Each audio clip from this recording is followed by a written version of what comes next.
আমার বড় মেয়ে বলতেছে, আম্মু আমার পছন্দের খাবারটা রান্না করে দিবা। কোন খাবারটা রান্না করে দিব আম্মু? যে তুমি যে রান্না করো ডিম ভুনাটা আমার খুব ভালো লাগে খেতে। হ্যালো ভিউয়ার্স, আসসালামু আলাইকুম। কেমন আছেন আপনারা সবাই? আলহামদুলিল্লাহ আমি ভালো আছি। এখন আপনারা বলেন, আপনাদের বাচ্চারা কি আমার মেয়ের মতো কি এইভাবে ডিম ভুনা পছন্দ করে? আমার মেয়ে তো ওই ডিম ভুনাটা খুবই পছন্দ করে। এখন মেয়ের কথা মতো ডিম ভুনা করতে চলে আসলাম। শুধু আমার মেয়ে একাই খাবে? আমার বড় মেয়ে আছে। আমার বড় মেয়ে বিশেষ করে না, আমার বড় মেয়ে, আমার ছোট মেয়ে, আমার বোনের ছেলে তো ডিম ভুনার ঘ্রাণ পেলে দৌড়ে দৌড়ে চলে আসে। কি রান্না করতেছো, কি রান্না করতেছো?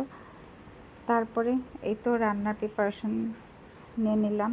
এখন আমি ডিমগুলো ধুয়ে সেদ্ধ করে নিয়েছি। সেদ্ধ করে ছিলে পরিষ্কার করে নিয়েছি, সেটা আর দেখানো হয়নি।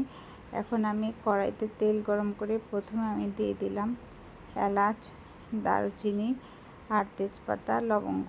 আর এই গরম মশলাটা কিন্তু খুবই অল্প পরিমাণ দিতে হবে। ডিম ভুনার মধ্যে কিন্তু এত বেশি গরম মশলা দিলে একদমই ভালো লাগে না।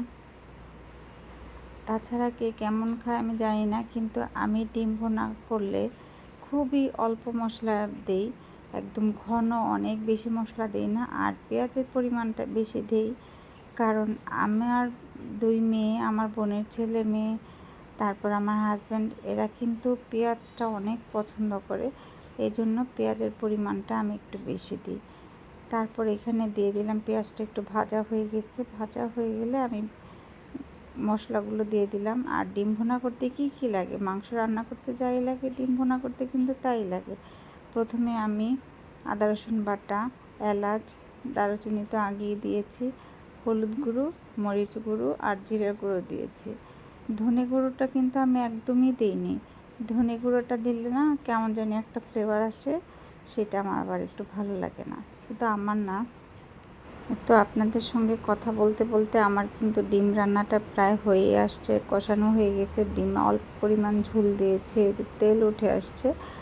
আর আমি শেষে একটু কাঁচামরিচ দিয়েছি। কাঁচামরিচটা দিয়েছি আমি আর আমার বোন খাবো, আর ওদের জন্য তো ঝাল বেশি দেইনি। তারপরে এখানে জিরার গুঁড়া দিয়ে নামিয়ে নিলাম। আর ডিম ভুনার কালারটা যে হয়েছে না, অসাধারণ। সাথে সাথেই তাড়াতাড়ি সবাই প্লেট নিয়ে আসছে যে আমাকে আগে দাও, আমাকে আগে দাও। এখন মেয়ের জন্য আমি প্রথমে প্লেটটা বাড়লাম, তারপর মেয়েকে দিলাম খেতে। আম্মু অনেক মজা হয়েছে, আমার বাচ্চাদের মতো।